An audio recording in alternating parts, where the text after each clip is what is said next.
The Brazen Bull was a torture device designed to inflict excruciating pain on its victims while entertaining the sadistic whims of its creators. The device was a large bronze statue of a bull with a hollow interior, into which a victim was placed.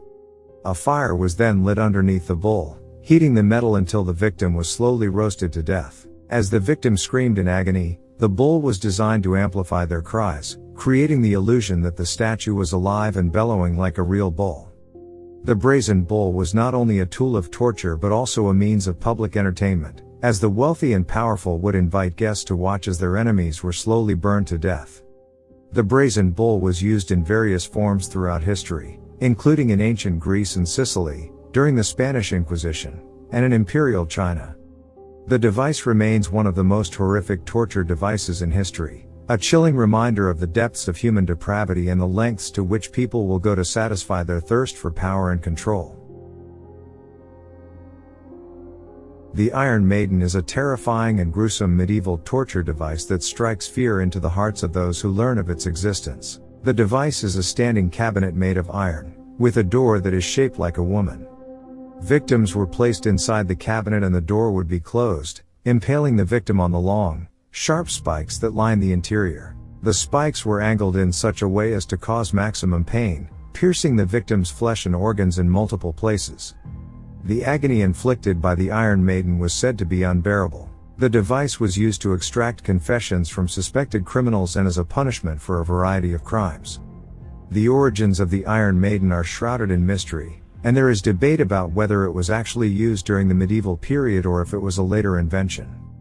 Regardless, its chilling reputation has endured, and it is often cited as one of the most gruesome torture devices in history. The Iron Maiden is a reminder of the barbarity and cruelty that characterized medieval justice, a time when torture was seen as a legitimate means of extracting information and punishing criminals.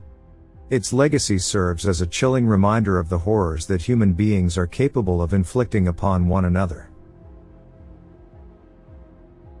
The Judas Cradle is a medieval torture device that is both creepy and horrific. It consists of a pyramid-shaped seat made of wood or metal, with a pointed tip that would be inserted into the victim's anus or vagina. The victim would then be suspended above the seat, slowly lowering themselves onto the pointed tip. As the victim's weight was gradually applied to the pointed tip, it would tear through their flesh, causing excruciating pain. The device was often used as a form of interrogation, as the pain inflicted would often result in the victim confessing to whatever they were accused of.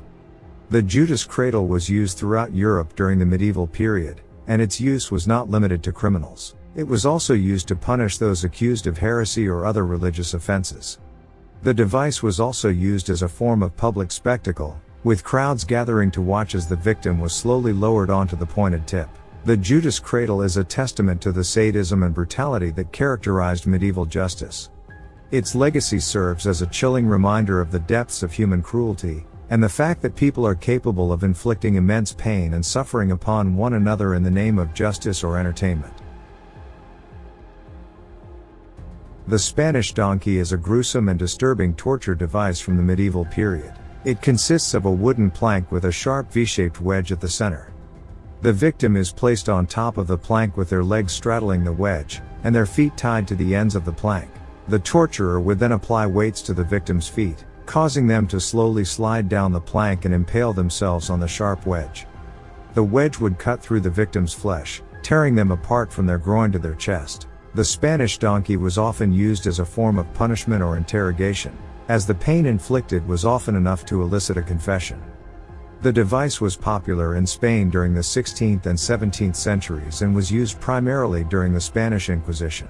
It was a particularly gruesome form of torture, and the pain inflicted was said to be excruciating. The Spanish donkey is a reminder of the barbarity and cruelty that characterized the medieval period. Its use as a form of punishment serves as a chilling reminder of the depths of human depravity and the fact that people are capable of inflicting immense pain and suffering upon one another in the name of justice or religious beliefs. The rack is a notorious torture device that has been used throughout history to inflict immense pain on its victims. The device consists of a wooden frame with a roller at one end and a series of ropes or chains attached to the other. The victim is placed on the rack, with their hands and feet tied to the ropes or chains, and the torturer turns the roller, slowly pulling the victim's limbs in opposite directions. As the victim is stretched, their joints are dislocated, and their bones are pulled apart. The pain inflicted by the rack was said to be excruciating, and many victims died during the process. The rack was often used as a form of punishment or interrogation, with victims being stretched until they confessed to whatever they were accused of. The use of the rack can be traced back to ancient Greece and Rome, and it was used throughout Europe during the medieval period. The device was also used in colonial America, and it was a popular form of punishment in England during the 16th and 17th centuries. The rack is a chilling reminder of the brutal and barbaric forms of punishment that were used throughout history. Its legacy serves as a warning of the inhumanity that human beings are capable of inflicting upon one another, and the fact that people will go to extreme lengths to achieve their goals, regardless of the pain and suffering inflicted upon others. The Pear of Anguish is a grotesque and disturbing torture device from the medieval period. It is also known as the punishment pear or the choke pear. The device consists of a pear-shaped metal or wooden object with 3 or 4 metal blades attached to the end. The pear would be inserted into the victim's mouth, anus, or vagina, and then the torturer would twist a screw at the top, causing the blades to expand and rip apart the cavity they were inserted into. The device was primarily used as a form of punishment for those accused of heresy, blasphemy, or witchcraft. It was also used to punish those who were accused of sexual deviance or other moral offenses. The pain inflicted by the Pear of Anguish was said to be excruciating, and many victims died during the process. The device was popular in Europe during the 16th and 17th centuries and was used by both secular authorities and the Catholic Church. It was often used as a public spectacle, with crowds gathering to watch as the victim was subjected to the device. The Pear of Anguish is a testament to the sadism and brutality that characterized medieval justice.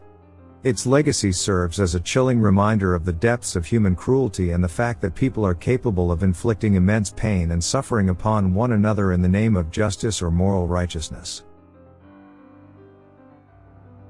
The Scavenger's Daughter is a gruesome and sadistic torture device from the medieval period. It was invented by Sir William Skevington, an English tower torturer who served during the reign of Henry VIII.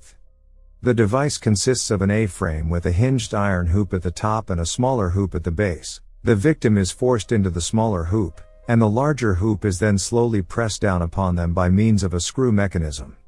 As the hoop is tightened, the victim's body is slowly crushed and bent into a twisted and unnatural position. The pain inflicted by the Scavenger's Daughter was said to be excruciating, with many victims suffering broken bones and crushed internal organs. The device was often used as a form of punishment or interrogation, with the victim being forced to confess to their crimes or reveal information. The Scavenger's Daughter was named after Skevington's daughter, who was said to be small and deformed. The device was designed to resemble her twisted and contorted form. The device was used throughout the Tudor period in England, and it was a favorite of the infamous Queen Mary I, who used it to punish those accused of treason and heresy. The Scavenger's Daughter is a testament to the sadism and cruelty that characterized the Tudor period. Its legacy serves as a chilling reminder of the barbarity and inhumanity that human beings are capable of inflicting upon one another. The Coffin Torture is a terrifying and gruesome form of punishment from the medieval period. The device consists of a wooden or metal box, often shaped like a coffin, with only enough room for the victim to stand or sit in a cramped and uncomfortable position. The victim is then placed inside the box and left there for hours or even days at a time. The lack of space, air, and light in the box could cause the victim to suffer from extreme claustrophobia, dehydration, starvation, and suffocation.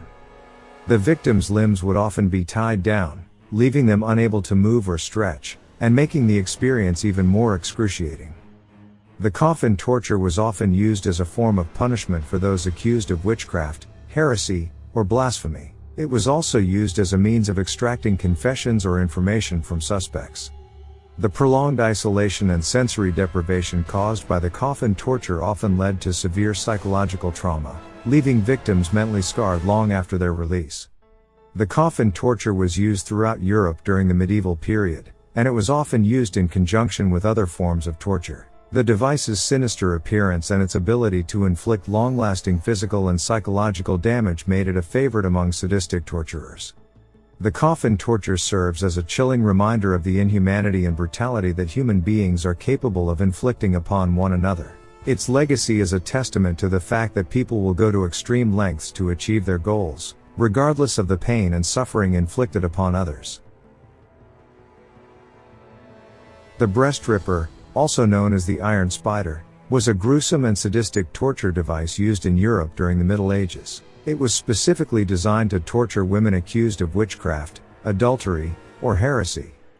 The device consisted of 4 curved metal claws that were heated over an open flame, then used to grab and tear apart the victim's breasts. The claws were designed to pierce the flesh deeply, causing excruciating pain and permanent disfigurement. The breast ripper was often heated before each use, increasing the intensity of the pain inflicted upon the victim. The device was also sometimes used to mutilate other parts of the body, such as the genitals or the tongue. The breast ripper was designed to be an instrument of terror, designed to instill fear in anyone who witnessed or heard about its use. The device was often displayed in public places as a warning to women who were tempted to stray from societal norms. The breast ripper was one of the most sadistic and cruel devices ever invented, designed to cause unspeakable pain and suffering to its victims. It was a testament to the inhumanity and brutality that humans are capable of inflicting upon one another, especially in the name of justice or religious purity. The legacy of the breast ripper is a reminder of the persecution and violence that women have faced throughout history, and serves as a chilling reminder of the capacity for evil within the human psyche. The head crusher is a gruesome torture device used during the medieval period, primarily in Europe.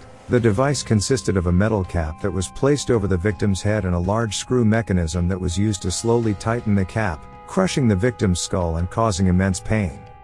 As the screw was turned, the metal cap would slowly press down on the victim's head, causing their eyes to bulge and their skull to fracture. The pain inflicted by the head crusher was so intense that it often led to permanent brain damage, paralysis, and death. The head crusher was often used as a means of extracting information or confessions from suspected criminals, political dissidents, and religious heretics. It was also used as a form of public punishment, with victims being subjected to the device in front of crowds of onlookers. The head crusher was one of the most barbaric torture devices ever invented, designed to inflict excruciating pain and suffering on its victims. The device was a testament to the inhumanity and cruelty that humans are capable of inflicting upon one another, especially in the name of justice or punishment.